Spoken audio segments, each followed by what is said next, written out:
Okay, thank you everyone for attending today's Michael M. Davis lecture. In a moment, Chaz co-director and Crown Family School professor Harold Pollack will offer brief opening remarks and introduce today's faculty researcher, University of Chicago Medicine and Department of Medicine Associate Professor Anna Volerman. If you have questions, please type them into the Q&A pane or the open chat feature if you wish to have something clarified during the presentation. Otherwise, overarching questions will be addressed towards the end of the presentation. We'll do our best to answer all questions in a timely manner. A recording of this webinar will be available on the Chaz website, which is chaz.uchicago.edu, as well as on our YouTube channel by searching for Center for Health Administration Studies. And now I am passing the mic to Harold Pollack. Thanks, Keith. It's really an honor to introduce Anna Volerman today. I should say I asked, her mom is not present, so I'm going to be brief in the introduction and leave off some of the honorifics that she has. If your self-esteem can take it, you can look through her vita and get the complete list of things. I'll just mention a few things, and then we'll get to it. And it's really done a tremendous amount, particularly in Chicago, in a very practical way to help kids with asthma and to deal with this profound public health problem. She's an associate professor in the departments of medicine and pediatrics here at U of C. She was a Robert Wood Johnson clinical scholar, which is just a wonderful program and relates to some of the work that's presented today. I was going through some of the honors. It gets a little boring, so like summa cum laude, the Stephen Preblood Memorial Award in Pediatrics from Boston Medical School, and also founder and director of something called Achieve, which is Achieving Community Health and Individual Leadership Through Novel Education Programs. So just doing impactful public health research that really makes a difference in the community is just something I really admire, and I'm really looking forward to today's talk. So take it away.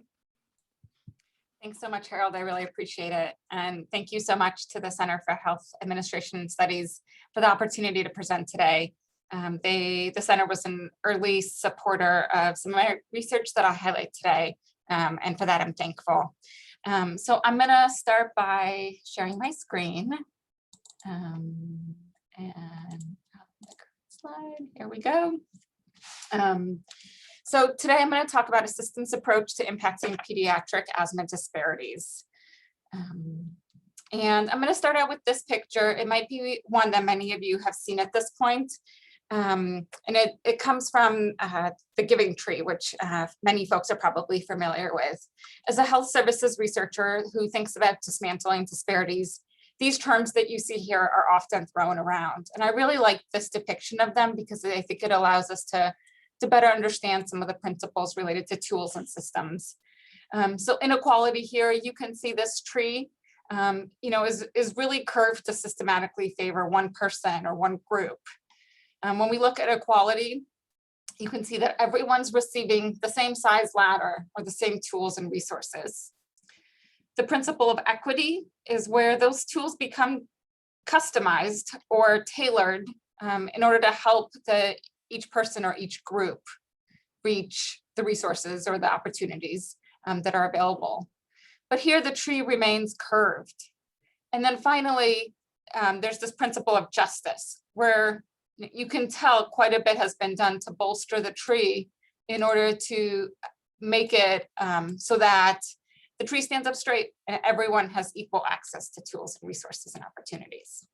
So these are principles that we'll take a deeper dive into as we talk about asthma.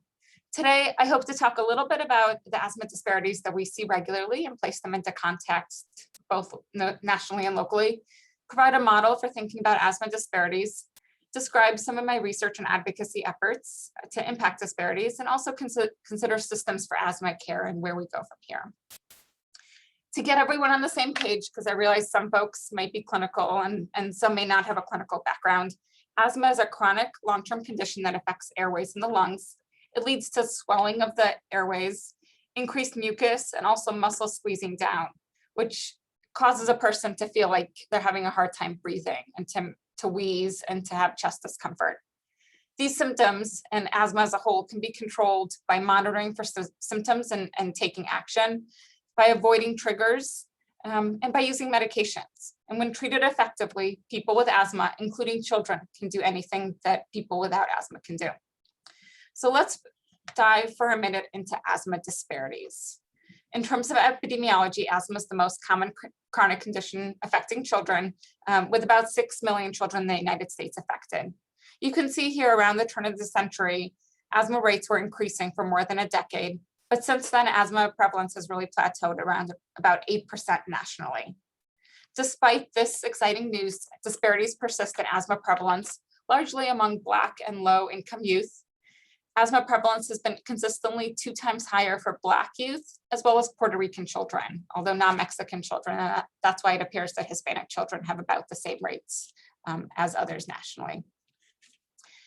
Further, these disparities extend beyond prevalence to outcomes. So each year, about half of children with asthma have an exacerbation, leading to 750,000 emergency department visits, nearly 75,000 hospitalizations for asthma, and beyond the medical setting, over 3 million missed school days. When we examine these outcomes by race, minority populations have worse asthma control, leading to 2 to 3 times higher likelihood of having each of these outcomes due to asthma as compared to white children. So what about Chicago? Well, Chicago is not immune to these disparities, as you might expect. The maps here represent asthma prevalence and emergency department visits by neighborhoods. On the left, you can appreciate asthma prevalence is depicted, and the green colors really are those neighborhoods that have asthma prevalence consistent with the national rates. Anything darker, such as those depicted in the orange and red, suggest significantly higher rates, as we described. And you can see that that largely affects the south and the west side of the city. On the right, you can see asthma-related emergency department visits depicted by zip codes. And similarly, you can appreciate that the red areas with the higher rates of emergency department visits are disproportionately on the south and west sides. Now here on the south side, we know that about 1 in 5 children are affected by asthma. And to understand this impact further, let's consider 100 children here in our south side community who have asthma. 23 are hospitalized each year for their asthma, 51 miss at least 1 day of school due to their asthma, and 55 have an emergency department or urgent care visit for their asthma each year, indicating that it's not fully controlled. Now, this data makes it clear that we still have work to do. Despite everything known about asthma and effective treatment, children, largely minority children, are facing high morbidity. These pictures and other similar ones you'll see throughout the presentations have been drawn by children that we've worked with throughout the Southside community, and we asked them to depict how asthma has affected them. Now you can see on the left, one of the children depicts hospitalizations, having symptoms and hospitalizations. But beyond those medical outcomes, asthma and its morbidity affects children and families every day. The high asthma morbidity adversely affects their participation in sports and other activities, their academic performance, and even for them, a future potential to contribute economically. For parents, when children stay home, it means missing work, whether it's for appointments or for illnesses, which have an immediate economic impact. And thus, there's an important need to act to improve outcomes and reduce disparities for children with asthma. Now, before we think about how to impact disparities, we have to think about why they exist. Numerous factors contribute to disparities, ranging from healthcare policies to systems operations to individual factors. I could honestly spend the entire hour talking about why disparities exist, and I do want to move on to how to impact them. So to highlight a few from a healthcare perspective, it's well established that minority children have limited access to care, both in terms of primary care and subspecialty care. Those children who are seen in a healthcare setting, among those children seen in a healthcare setting, minority children are less likely to be prescribed a controller medication when indicated and less likely to adhere to therapy that's prescribed. And further, poor health literacy is more common among minority and impoverished children. Now, the reasons for asthma disparities extend beyond healthcare and also relate to structural racism and discrimination that's existed in our country for decades. The practice of redlining, arbitrarily defining or limiting financial services to specific neighborhoods, which was common for many decades, led to limited investment and development in certain neighborhoods. And this has contributed to poor housing with high-risk environmental exposures such as rodents and mold, as well as increased pollution from factories and highway, and even higher prevalence of violence, which affects individuals' willingness to travel for healthcare, as just some examples. So many of us are familiar with these disparities, whether it's related to asthma or in other work that we do. What exactly can we do about these, and how can we eliminate disparities? Much that has been, much about impacting disparities has been learned through prior work led here by one of my mentors, Marshall Chin, and through some work that he's done through the Robert Wood Johnson Foundation and other avenues. They've been researching what works and what doesn't work to reduce racial and ethnic disparities and disseminating these. So through that work, they've described a model for disparities that really accounts for the complex environments that our children are in every day. I want you to first think about a person or a patient. We have a child here who has particular socio-demographic characteristics and language. They have particular knowledge, behaviors, attitudes, and self-efficacy related to their health. This child lives in a community. They are surrounded by parents or caregivers, family members, friends, and social networks that influence their attitudes, behaviors, and understanding of their health and medical conditions. For chronic conditions like asthma, self-management primarily occurs in the community, with care affected by schools, organizations, and the neighborhoods in which these children learn, play, and work daily. Their health is also impacted by environmental factors within the community. Now there's the healthcare system. And here children interact with healthcare professionals and teams to receive both preventative and chronic disease care. This care is impacted not just by the doctor and the healthcare team, but also the organizational structures and culture, healthcare resources and staffing, the IT systems, and even financial systems and incentives at play within the institution. Children go back and forth between the community and the healthcare system and are influenced by occurrences in each. And interactions of the child in the community and in the healthcare system impact both the processes of care and the outcomes of care for health. Further, in both the community and the healthcare system, policies and broader political and economic events impact what happens on a day-to-day. This ranges from healthcare financing and insurance, as well as medical education, licensure, and accreditation, to evidence-based studies and guidelines in terms of care. Now, extensive research has examined what characteristics make interventions successful in impacting disparities.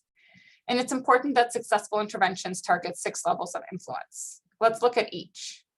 So at the patient level, the intervention focuses on changing knowledge and/or behaviors of a child to improve their health outcomes. In this case, for children, it will also focus on their families. At the level of the provider, this focuses on changing knowledge and behaviors of the healthcare professional, while the microsystem and the organization focus on adding team members or changing responsibilities, as well as changing operations and coordination of care between IT systems and resources.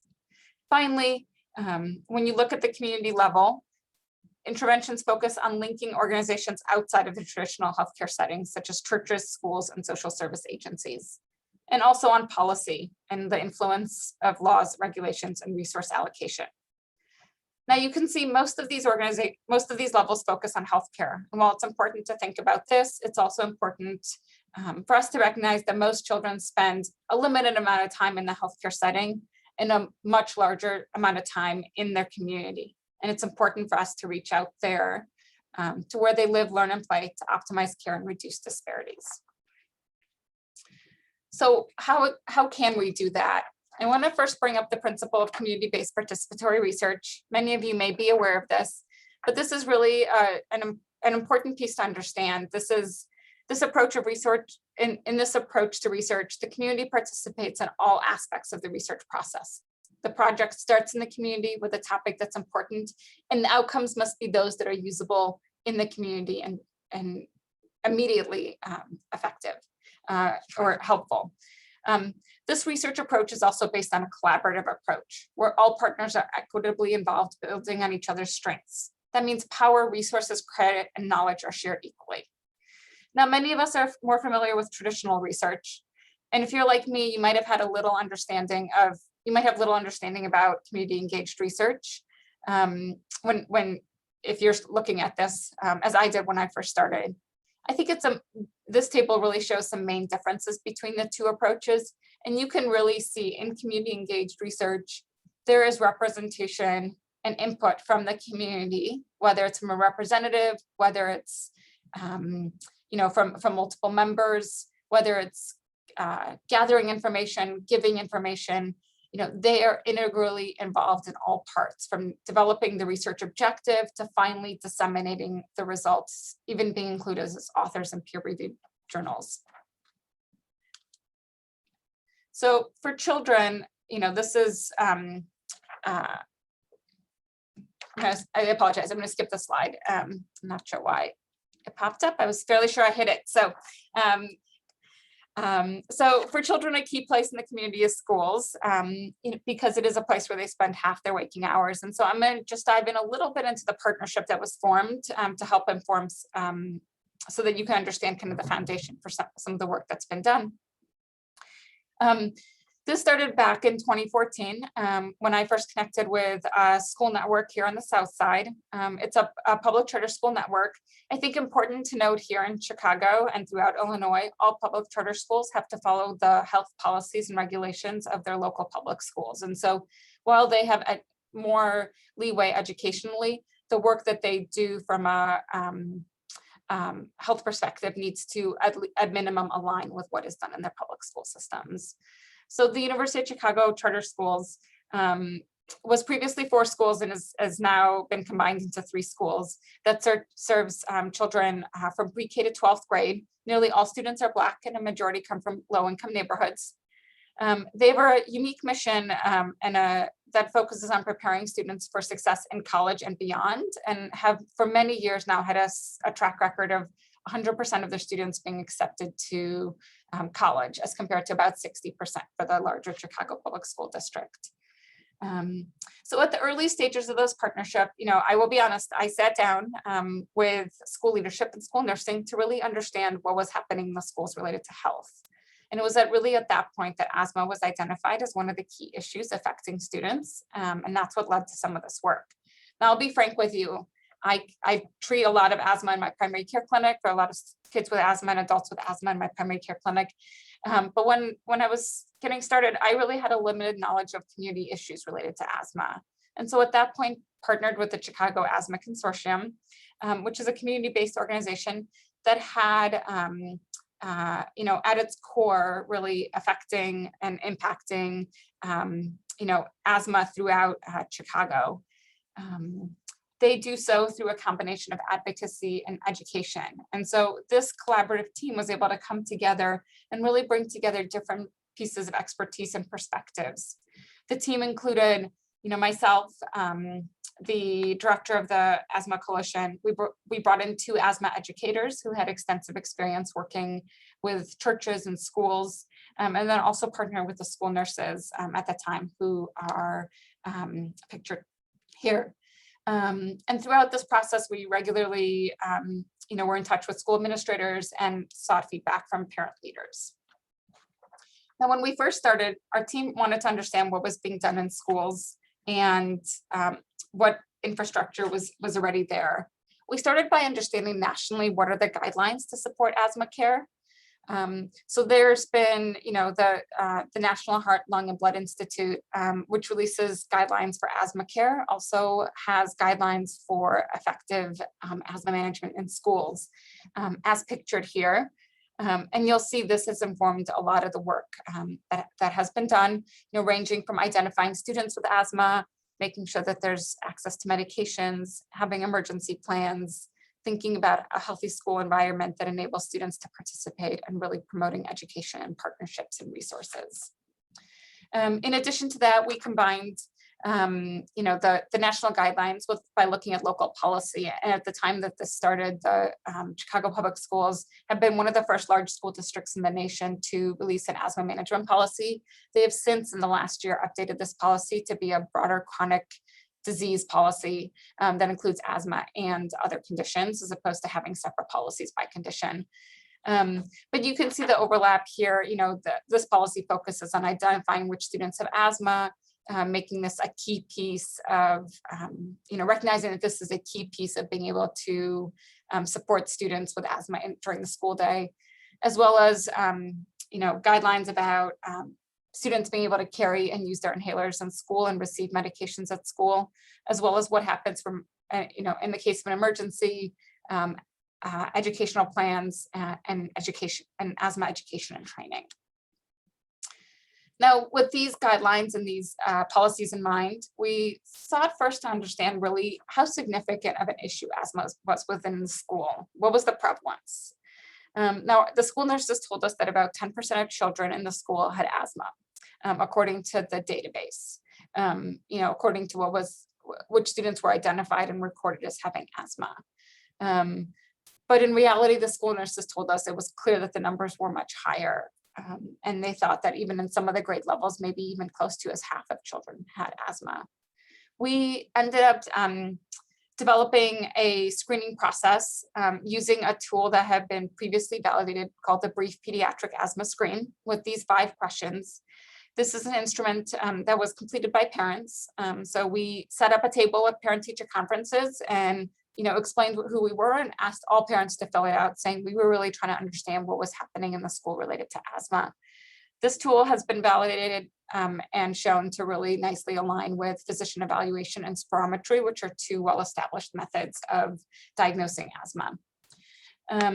So in our first kind of screening process, we reached 664 students, or about 1/3 of the student population.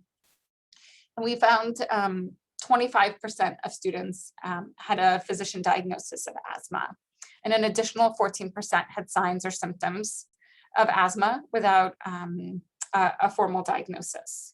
Really kind of hitting home that nearly about 40% of students had either a diagnosis or symptoms, as compared to the 10% that were documented in the database. This really showed the issue of under-identification, showing that asthma prevalence was really 2 to 4 times higher than was documented. And I'll tell you, this was surprising, but not striking as I talked to other partners. The Chicago Asthma Consortium have been doing work with the Chicago Public Schools, which at that time indicated that their documented rate of asthma prevalence was 4.5%, which is much less than the 13% that's been shown in Chicago. What we did next is, try to understand from a variety of stakeholders to really get a 360 comprehensive view of asthma care as it relates to the school, but also to these children and families and how the school was interfacing with other aspects.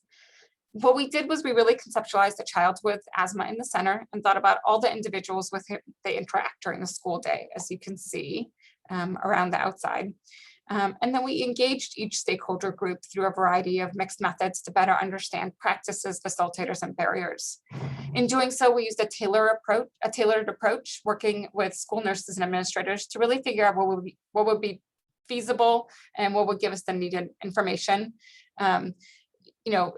The school nurses and school administrators played a role in designing survey questions and interview questions, and also in helping us, understand the results and share the results. And I'll tell you, in the process, several themes arose. I'm going to briefly go through each one. So stakeholders described a limited awareness among teachers and staff about which students have asthma, which created a barrier to care. While information was available in the school databases and nurses sent out a list yearly, the information about who had asthma was not readily available or commonly known among the individuals who spend the most time with students each day, or the frontline individuals. And there was really no formal system to communicate information between nurses and teachers. This was interestingly noted by teachers and staff, including gym teachers and coaches, and also described by parents. And really interesting to us was that students described variability in their awareness. Some students said no one knew that they had asthma in the school, and even unfortunately told us that they were teased or bullied as it related to their asthma.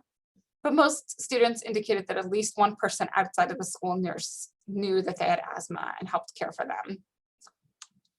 Communication was also felt to be an important component of asthma care among all stakeholders. Generally, it was felt that there were gaps in communication about asthma within the school and also between the school and home. Parents described that they heard minimal information about asthma and the care that happened within the school. And some parents described that although they submitted the medical documentation to the school, they weren't sure if the information that they submitted was distributed or simply kept in a file cabinet in the office. Some parents described that they advocated and acted as spokespeople for their child, seeking out teachers and telling them about their child's asthma. So setting up a meeting at the first week of school to discuss this and other forms of communication. Children also described communicating with teachers, staff, and nurses about their asthma, but they reflected a variability in terms of being heard or dismissed. One child even told us a child who had an established diagnosis of asthma recalled that a substitute teacher told them, no, you really don't have asthma. And those pieces. Office clerks also identified that communication was a crucial part, and in particular in case of symptoms in school, they often communicated with parents and nurses, although the communication patterns differed based on circumstances, and documentation was not consistent and was not shared between the nurses who were not in the school full-time and the office clerks who were. Knowledge and training. So knowledge was thought to be a major facilitator to care among children and a source of empowerment for parents, teachers, and staff. Teachers and staff described different degrees of knowledge about the asthma that they had acquired, different degrees of knowledge about the asthma that they acquired through education, professional experience, and for some even personal experience with asthma.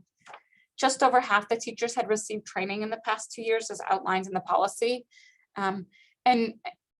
Not surprising, many teachers and staff had personal experience with asthma, however, described that their knowledge didn't necessarily translate into measurable action when handling day-to-day care because of different approaches for an adult or a child or different inhalers that were used. Many identified that there were opportunities for both formal and informal training. However, the timing of the formal training often created gaps. And nearly all teachers and all office clerks desired additional training related to asthma. Parents and students often described how education fostered self-management, really empowering the student to care for their asthma. Another thing was related to variation in care, where stakeholders told us that the care that students received in the school day varied. And generally, it was really based on knowledge, skills, and comfort of the individual, as well as whether the nurse was present in the school at that time. Important to note that while in Chicago, there is a plan to have a nurse in every school within the next few years, that hasn't traditionally been the case. And Chicago's no different from many schools around the country. So more than half of schools in the country do not have a full-time school nurse. Some children told us that that they will wait until they know that the nurse is at the school to seek care. That they know the nurse comes in the afternoon, and so they just wait till the afternoon to go and get help for their asthma, often deferring care. Teachers and staff also handled asthma episodes differently, and this might be related to knowledge or training. Importantly, there was gaps perceived by parents, and parents described, one parent described coming to school in the middle of the day to give the child their medicine because that was the only way they felt like they could ensure that the child received the care, even if it meant leaving, work a couple times a day, each day, and, at the expense of those responsibilities. And then empowerment. Teachers, staff, and office clerks were often empowered to help and expressed a willingness to do so in an emergency, but their perceptions on readiness varied. Office clerks often described their role related to others. When the nurse was not present, they were empowered to be first responders, but then when the nurse was present, they were the first line of care. Asthma management plans were felt to empower care, although office clerks interestingly reported they'd never really seen a child's asthma action plan, which is a key way of identifying a child with asthma and what to do in an emergency. Students, parents, and staff discussed how asthma is handled differently across grades and children, and parents had various thresholds to allow a child to manage their own asthma, which didn't routinely align with signs that a child is ready for care. In fact, parents were often overconfident in their skills. Now, I bring these pictures up again as, when I talk about like the mixed methods we used, right?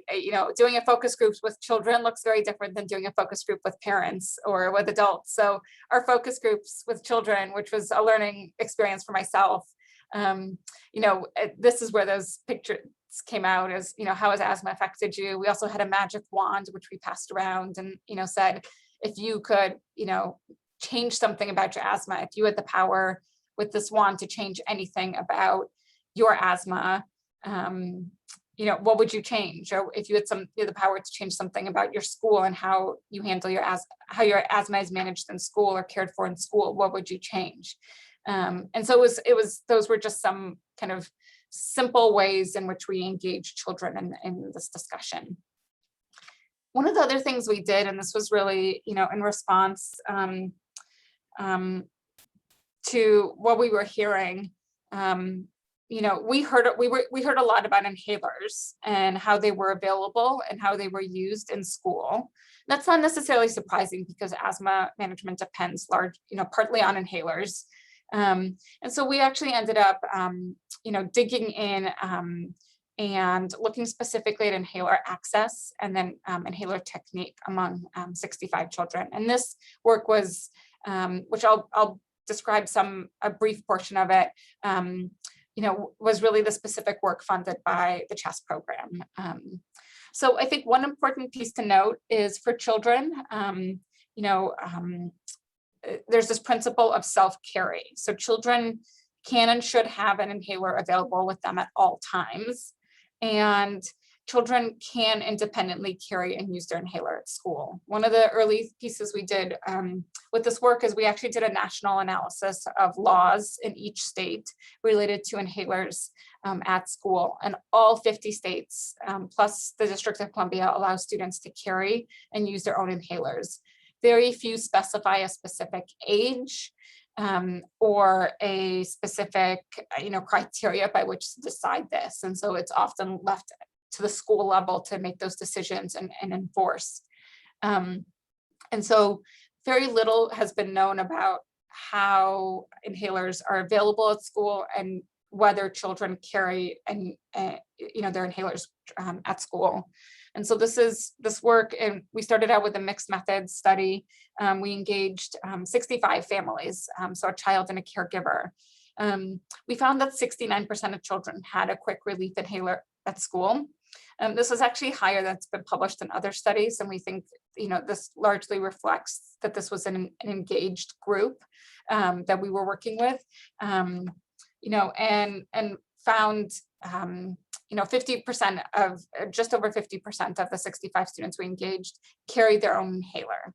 Now, is there a bias? Could folks have said they carried their inhaler and not truly carried it? It's possible. We didn't ask them to physically show us, and it might actually be an interesting follow-up study, to show up to school and say, can you show me your inhaler, or to ask a nurse to do so.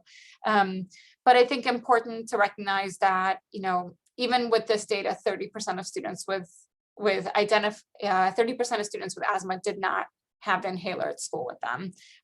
So if they developed symptoms, the action is to call 911 at that time. Notably, if you look on the right side, you can see that the percentages in terms of familiarity with school asthma policy and also with documentation on file are lower. And this to me really suggests, barriers in terms of, the policy and barriers that arise with having documentation on file. Is it, a lack of understanding of what the documentation is needed? Is it that there's a lack of healthcare access, or what is it that's preventing, kind of that recognition? If you compare these two sides, there are children who have inhalers at school that are carrying them independently and taking on the responsibility of, using their inhaler without really any adult aware in the school that that child has asthma. And so I think something just to think about in terms of the systems that are set up. In addition to thinking about, looking at who self-carries inhalers, we also tried to understand facilitators and barriers to self-carry by talking, both to children and to caregivers independently. We found that children who used a controller medication were more likely to carry their own inhaler. And then we also found that if a parent was confident in their child's skills to self-carry, that the child was more likely to carry, which makes sense, right? I'm sorry to interrupt. Can you just explain what a controller medication is? Yeah, that's a great question. So thanks, Harold, for that. So a controller medication is a medication you take every single day for your asthma, as opposed to, that helps keep your asthma at bay, so that you're not having symptoms, as opposed to a quick relief medication, which is the medication you want to carry with, you want somebody with asthma to carry with them, because that's the one that acts immediately to help a child if they're having trouble breathing. And the other thing with the inhalers, is there any risk of non-medical use of these inhalers or sort of abuse potential, or any issues like that come up? Yeah, it's a great question. Albuterol is incredibly safe, particularly for children. There's even been discussions and debates within the pulmonary world about whether albuterol should be over the counter, which is the quick relief medication. So it's really exceedingly safe. There's now laws in 14 out of the 51 states allowing what we call stock albuterol. So allowing quick relief medication to be stocked within the school and used for any child who has asthma symptoms or respiratory symptoms. So it is really, an incredibly safe medication. Thank you. Yeah. So here we looked at facilitators and barriers to inhaler self-carry, and identified several facilitators. So children's asthma knowledge, inhaler characteristics, and need for easy inhaler access were considered facilitators by both parents and children. At the same time, a child's limited understanding about their asthma or inhalers, their perception that inhaler wasn't needed, or limited access to an inhaler, meaning that they weren't able to get a prescription or pick up inhalers. Presented barriers. Interestingly, you'll see here in orange, parents describe the child's responsibility levels as a facilitator and inconsistent policy implementation within the school as a barrier, while children emphasized social relationships as both facilitators and barriers to inhaler carry and use. And I think, recognizing here, that teachers and staff can play an important role in supporting a child using their inhaler properly. And also peers can play an important role, right? And so while we don't typically think of educating peers, that potentially has a lot of opportunities for, affecting a way a child may manage their asthma in the school. The next piece we did is look at inhaler technique, and because having the inhaler is one part, but actually using it and using it correctly is also important. And this can be challenging at any age.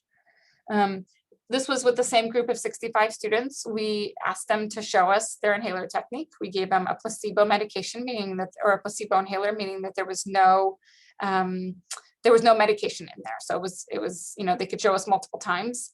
And we asked them to show us how they use their inhaler. We used a validated tool to score it. We found nearly all the children misused their inhaler or didn't use it properly. Interestingly, we, at the same time, actually right before they showed us their technique, we asked them how comfortable did they feel? And we asked their parents, how confident do you feel in your child's ability to use your inhaler?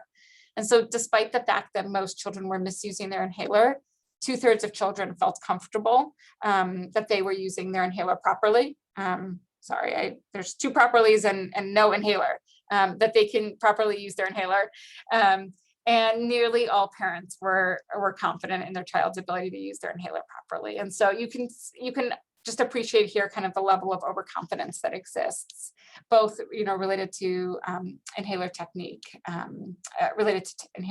here. I'm going to dive here into systems for asthma care a little bit, just in the interest of time. So I showed you these before, and as we think about systems of asthma care, I just re-show these because I think it's important for us to, think about systems that are, that have been shown to work and to be effective and important. I showed you this before in terms of how we engage different stakeholders. And I want to, in line with community-based participatory research, we aligned each of these with education after engagement of each stakeholder. We felt like this was really important because we weren't just here to get information from the community, but we were here to give information also. And again, did a 360 approach in terms of engaging parents, peers, teachers, staff, office clerks, and so on.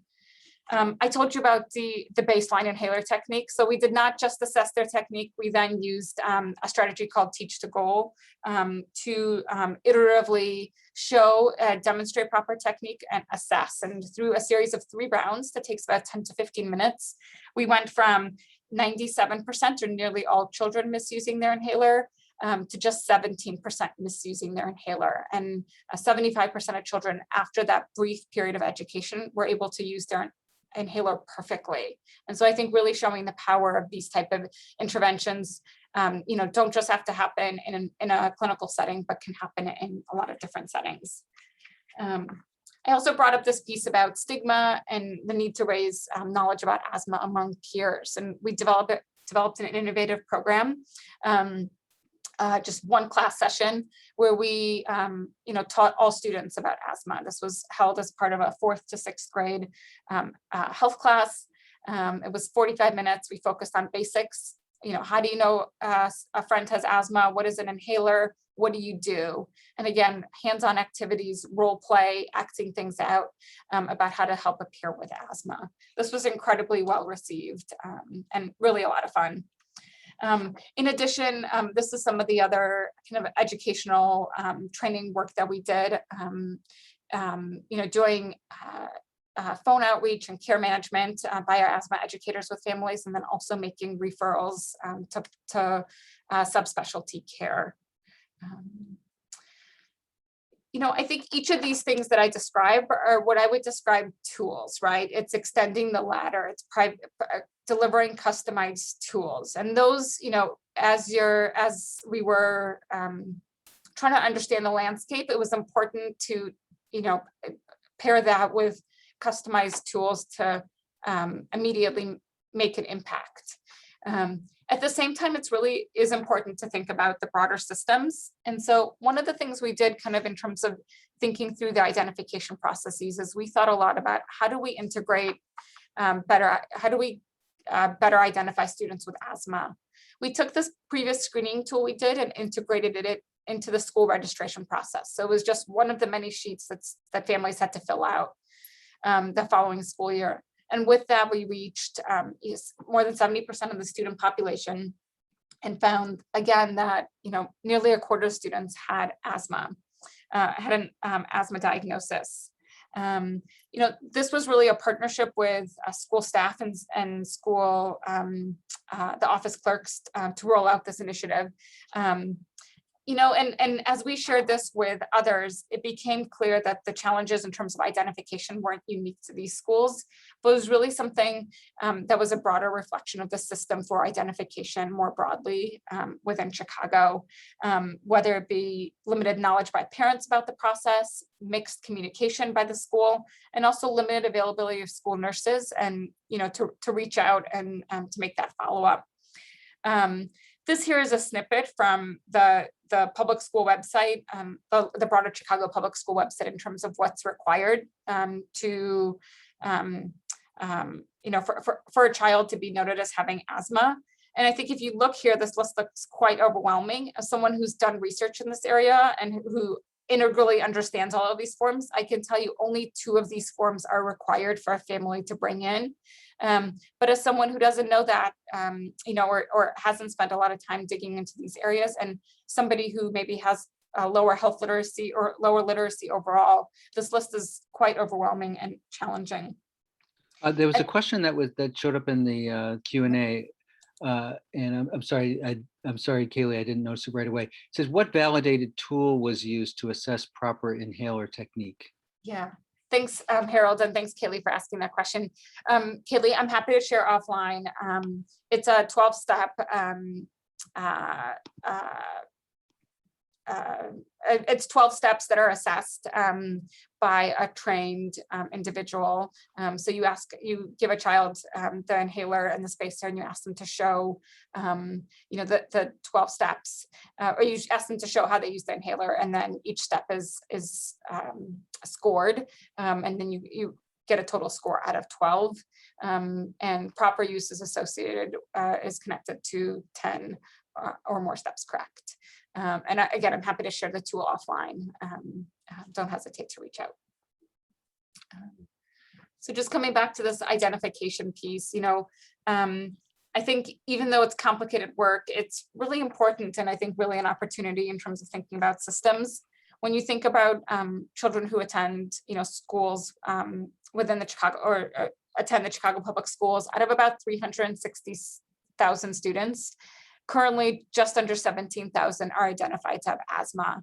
If you look at what is the prevalence in the city, and you take that, based on the amount of students, we would expect that there would be nearly 55,000 students with asthma identified by schools. And so there are, over 37,000 children who go to school, who have asthma and go to school and spend, half of their waking hours in school in a typical school year.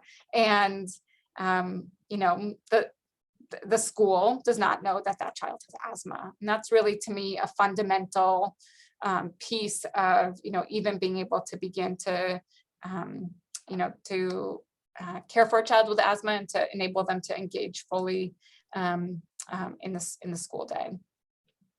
I think the identification process is just one of many guideline-based components that there's opportunities to build out and consider, and these are just some of the ones that we're kind of tackling next. The question becomes, how to think about this and how to approach this. And I talked to you about community engaged participatory research. There's also a piece of implementation science here, which is really a study of methods to promote systematic uptake of research. So much of what we're doing, is evidence-based and is guideline-based. And it's taking it and making it part of routine practice, right? Not just a policy that lives on paper, but a policy that's fully enacted within the school day or within the environment to really help improve quality and care. This is just one way that we're approaching it, thinking about thinking about the school and thinking about what can be done there, and really trying to figure out the individual pieces and put it together into something that can truly be integrated and sustainable. And then thinking about how that interfaces with, between the school and the medical system, between the school and after school organizations or other, neighborhood centers, as well as, policies and laws, just like the stock albuterol one I told all of you about. I think as we do this, it's important to think about how do we reimagine systems that in a way that ultimately improve care and thus lead to reduced disparities, both in terms of health, but also engagement in school. And how do we make these, not just how do we put something in place, but how do we make them integrated and sustainable within a setting so they're not dependent on somebody coming in or out of the school setting all the time. In addition to that, traditionally the health team consists of the nurse and, and it may be time to think more broadly about who's part of that health team within a school. There's a fair amount of studies now that support the work of community health workers in the community. And one direction that we've been exploring is the role of community health workers in schools, really truly integrated into the school. Both for asthma, but for other areas also. And then how do we seamlessly link all of these systems? I'm going to just briefly bring us back to, to this model for disparities. It's clear that, asthma disparities and health disparities are pervasive. And we really need to think about new models that engage children, families, and, care providers and across clinics, homes, schools, and the communities. And this is really important for us to be able to make an impact on outcomes and to use tailored approaches, both to identify needs, assess risk factors, and deliver care. there's still many questions about how to do this effectively. And there's a lot of work to do. And, I think systems are truly at the core of that. I just want to, say a big thank you to all those who have played a role in this work. Honestly, I tried to and couldn't fit everybody's name on the slide. With all of you being able to read it, I think this is really the true sign of community partnerships and work that addresses disparities. A special thank you to my mentors who have guided me in this work, and to CHAS for supporting a chunk of this work. And I will open it up to questions now. Thank you so much. I'll kick things off, but please, folks, enter into the chat and the Q&A your questions. One question that I was going to ask you is, it concerns when you started out as a junior person doing CBPR.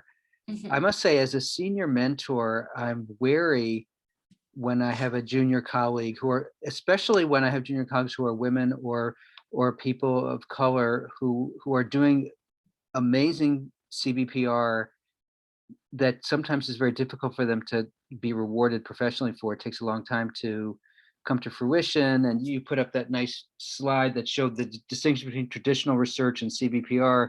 The traditional research is often what gets you promoted and tenured.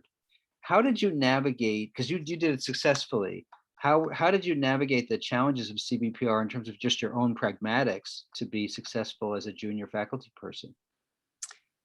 Great question, Harold. I thought I'd start with an easy one. Yeah, no, it's a great question. I think I thankfully have had, as I said, mentors who have helped me think about where are my true passions and what is my true kind of,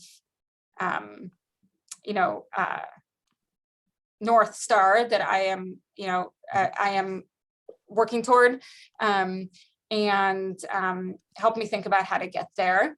I will tell you,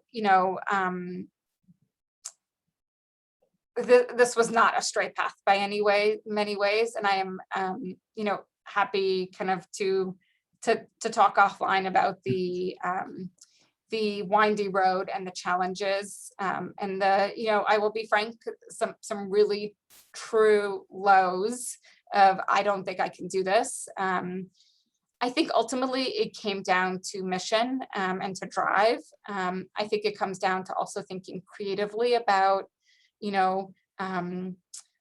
what is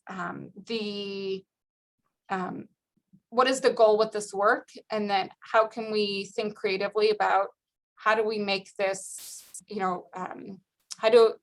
first and foremost, how is this best serving our community, and second, or maybe even, how is this best serving communities for second, third, and fourth, and maybe fifth is, how do I make sure that this, keeps me having a working job? But there's a lot of opportunities in CBPR. A lot of the needs assessment work that we did, was ultimately published, often with community partners as co-authors. And I think that's really an important piece. And so I think thinking creatively about how, pieces can be, both advocacy and system redesign, but can also be research, in the traditional sense of the words. I've also had mentors advise, kind of in parallel looking at, secondary data while also, doing doing more traditional CBPR work. So, but I think staying true to, figuring out what is that mission and staying true to it is really an important piece throughout all of it. The second question, so asthma is super common in the schools that you were working in and among kids. Are there lessons, if we think about some other things like ADHD or other challenges that are also quite common among kids that require sort of school-based management, or are there applications across disease states to the kinds of things that you're learning from asthma?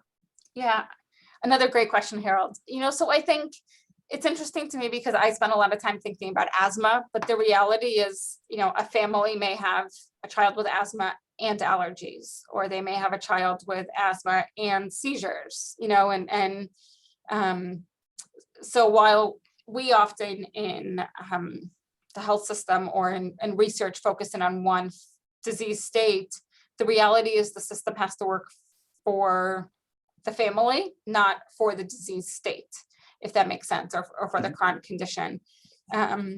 I do think there's a lot to be learned in terms of, you know, asthma, allergies, diabetes, and seizures are the most common chronic conditions that affect children in schools.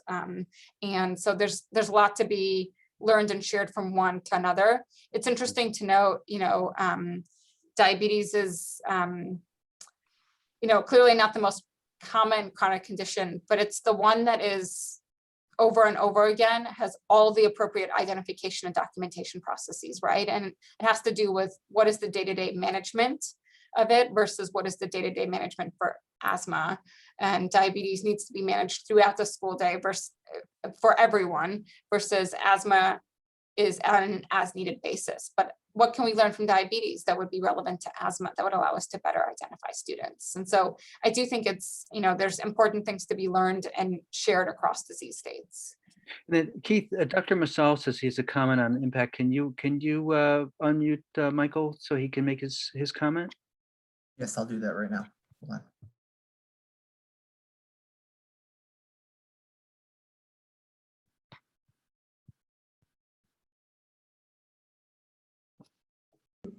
Hi, how are Okay, you? Dr. Amsal. Michael Masal.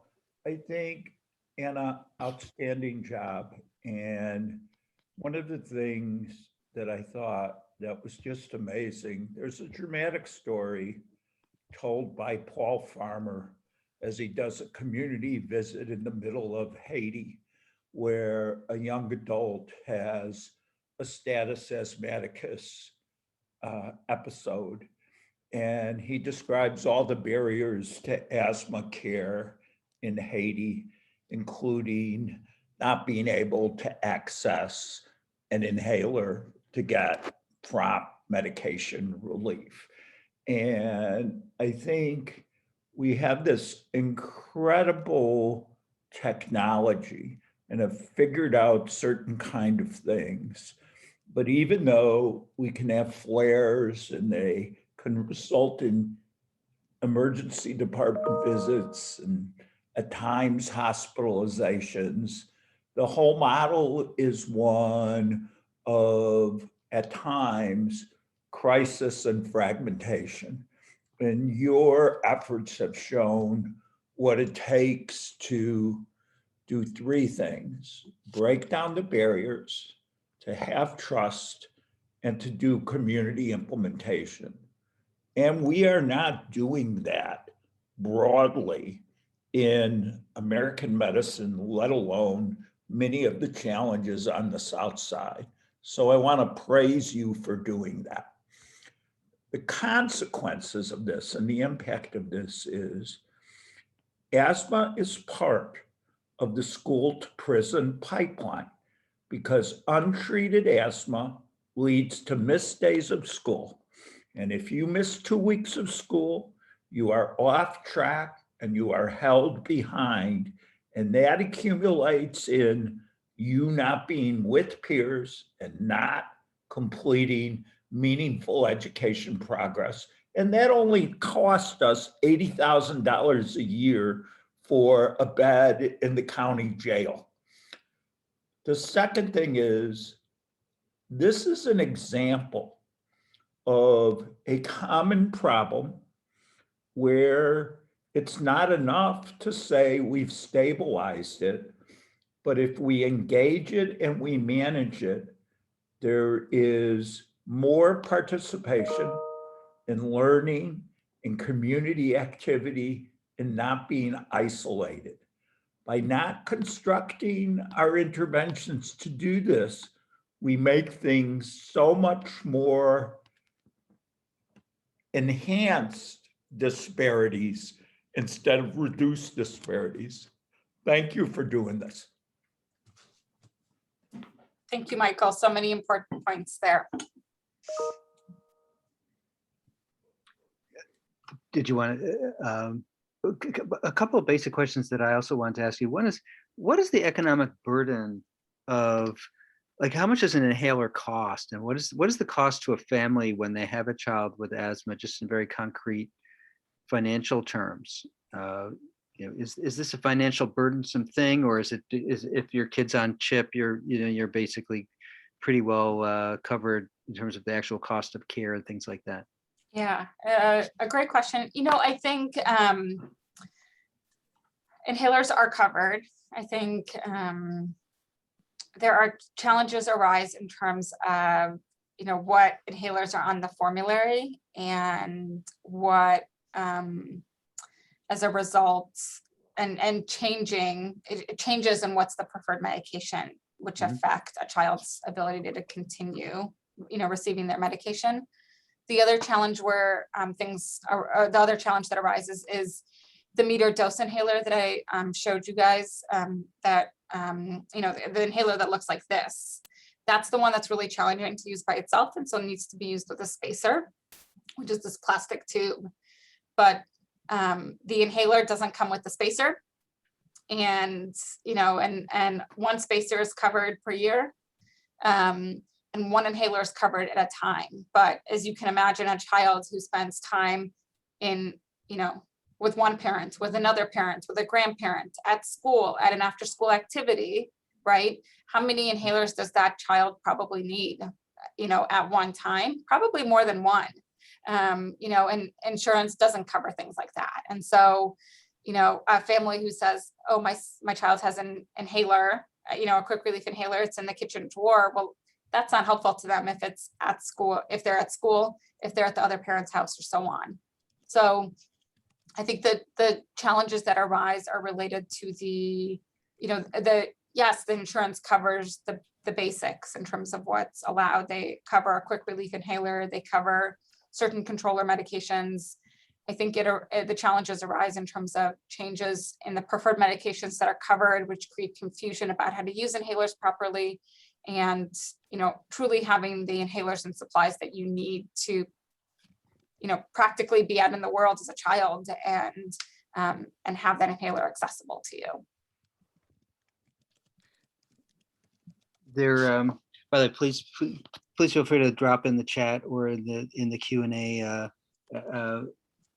if as required as a participant. You've talked a lot about schools and parents and communities, the health system. Are there other actors in the system that should be doing things that would be helpful to reduce the asthma disease burden on kids?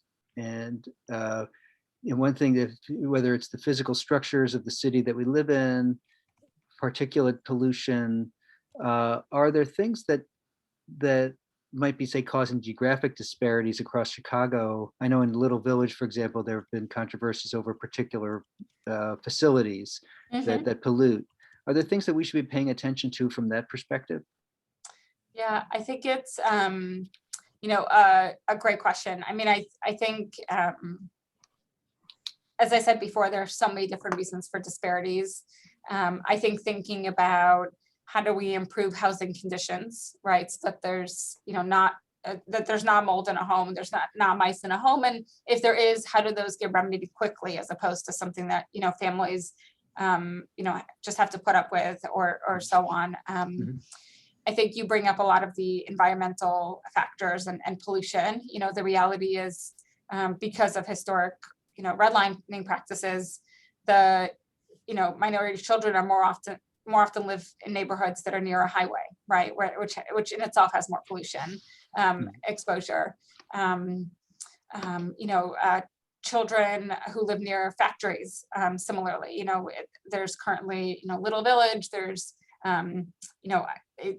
ongoing kind of a discussion about, factories currently in Chicago and advocacy efforts, including here at Pritzker, related to really thinking about improving and the environment that children are in. I think that there's so many opportunities. I think there's an opportunity for, health insurers to really, practically embrace here's what a child or a person with asthma or another obstructive lung disease truly needs to care for their disease, not just kind of here's the basic, but here's what is truly needed, and so on. So I think there's so many different factors that really need to be, considered. I think one important piece that's come up during COVID, which is really interesting, and during the COVID pandemic that we are also in the asthma community thinking a lot about, is that we've actually seen a significant decrease in asthma exacerbations during this time.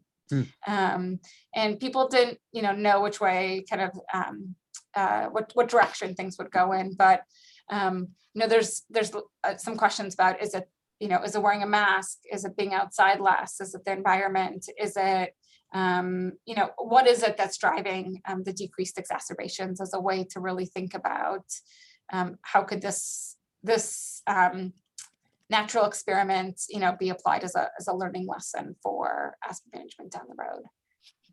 Yeah, I must say, in the south suburbs where I live, so many of these issues are also quite acute, and one thing that has been a challenge, I think there's been a real policy effort to move people out of large scale public housing into Section 8 or into living on a more human scale in a less segregated way. But it does seem like the physical quality of a lot of the housing units that people live in is quite poor. And if you just drive around Harvey, Hazel Crest, a lot of this, and I'm sure it's the same in the far south side of Chicago and so on, just the physical structures seem very dilapidated, and I'm assuming that there would be a higher prevalence of asthma risk factors in those. Yeah, I mean, I think again that really gets at long-term investment in housing in our communities. It will have long-term impacts on asthma prevalence and on asthma outcomes, which is has incredible generational potential. Is not just a short-term impact just on asthma. I would encourage folks to check out the Q&A. Michael's been putting in some of the curbside estimates for some of the costs associated with ED visits and so on, and also ways to improve equity in children's environmental health. One thing I also was going to ask you about is the impact on families. It seems like if I'm probably a mom in Chicago with primary caregiving responsibilities, and my child has asthma, how do we manage, make sure that the children are safe and have their asthma needs attended to, but also that their parents and caregivers are able to do their responsibilities? Because it does seem to me that if I'm constantly concerned that my son doesn't have his inhaler or something like that, it would interfere with my ability to be at my job or whatever else is going on that I need to do to support my family. And how are there things that we can learn about how to manage that most effectively? I think there's a few things. I think one is, in terms of just healthcare appointments and so on, there's often a need for frequent appointments, particularly if somebody has uncontrolled asthma. But oftentimes those are the families that struggle most with getting to an appointment. Or I think, telehealth, telemedicine during the pandemic has really opened up an opportunity for us to do, check-ins on a child's asthma in between, not just when they show up to the office. I think also, it's interesting, I think when we think about the school day, and in our focus groups and in our interviews, we heard from some families, hey, I leave my work to get to school and give my child their inhaler, and then I go back to work. And we heard from others, my child left the hospital, 2 days later, they were back in school. I showed up to school with the medication. I figured out who they were going to be with all day. I showed each person how to use the inhaler properly. And I made sure that my child was, going down. I set an alarm on my child's watch so that it went, off every time, and so on. And so you can see the parents figure out workarounds because they love their children and they want to make sure that they're getting the care that they need, right? And one leaves the workday and one makes that investment in, ensuring that the caregivers or the adults that are with the child can do that and know how to contact. And I think, thinking about that communication piece between the school and the parent. What can a school, what does a school need to show to a parent that a parent feels comfortable saying, hey, my child left the hospital 2 days ago. I think they're safe to come back to school if they can get their medication. Here's how we make this happen, and do that, as opposed to, the child has a sniffle and I'm going to keep them home until they're completely fine, right? Which leads to multiple missed school days. There must be, hospitals must have a sort of risk management set of dilemmas around some of these kids. I can imagine that if I'm running a public, if I'm either a public school or a private school and I have a kid with asthma, I'm sure my lawyers have, there are multiple meetings during the year between the school leadership and their lawyers about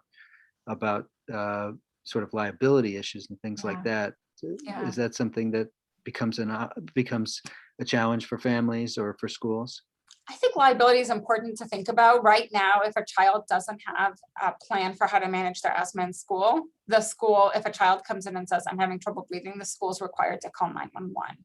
Now, whether that's an appropriate plan or not, I think you and I can all debate. But I think it's important to recognize that if a child's not identified as having asthma and reports asthma symptoms or respiratory symptoms, 911 is getting called, right? So that advantage to identify who has asthma and streamline that process has significant consequences, for keeping a child in school, for decreasing the burden on our EMS system and on our healthcare system. If we can get them, if we can streamline the identification, something as simple as identification processes, or what seems as simple as identification processes. I do think liability is an important piece to think about. That said, I don't think that, we know how to treat it. It's really making sure that we know who has asthma and we have access to the medication available. And so, that medication is safe. And so I think if we can think systematically and creatively about, how to ensure that for all schools and for all families, then there's a possibility for, significant improvement in outcomes. The other thing I was going to ask you about is sort of developmental issues and differences across kids' ages. I have this very stereotypical images of kids with asthma, which often seem to be young children, just because that's what's going on in my own headspace for some reason that I don't know. How are the issues different as we look at elementary school, middle school, high school for the issues that you've just been talking about? Yeah, I think another great point. Harold, you could almost, be a pediatrician. So I need the bow tie. I forgot the bow tie. You forgot the bow. You most definitely forgot the bow tie. But I think I think the developmental piece is important. When we looked at this analysis of state laws related to the carry and use of inhalers, so the law that says, in each state who can carry and use an inhaler independently, like which children can, it never specified an age. And in fact, prior to our work, there had been essentially nearly no work done looking at what age can children, truly independently carry their inhaler and recognize, hey, I'm having trouble breathing. This is what I do. This is how I use it properly, and so on. There's multiple steps to that. And so you're right in that there needs to be important considerations at different grades. You're not going to treat a kindergartner the same way you're going to treat a ninth grader in terms of their asthma management. And I think this is where that communication between the family and the school is really important in order to ensure that that they're acting in a way that's developmentally appropriate for the school. That said, there's a fair amount of data that supports, children can be taught to use their inhalers properly.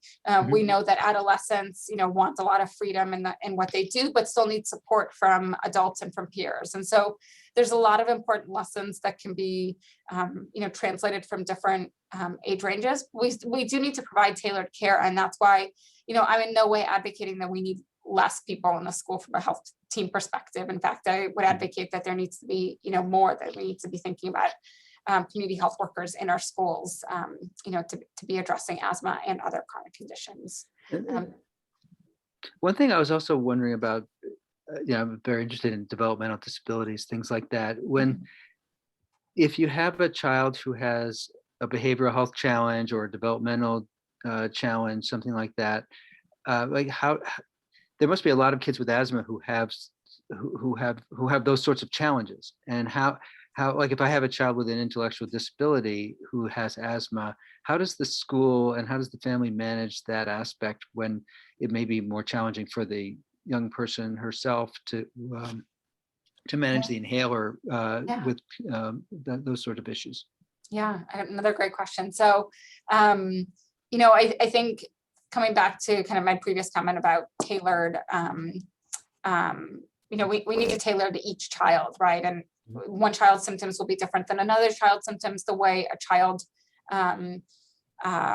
you know, manifests their symptoms might be different. Some can say, hey, I'm having trouble breathing, and some may not be able to say that, right? Regardless, whether it's because of an age or because of a disability or so on.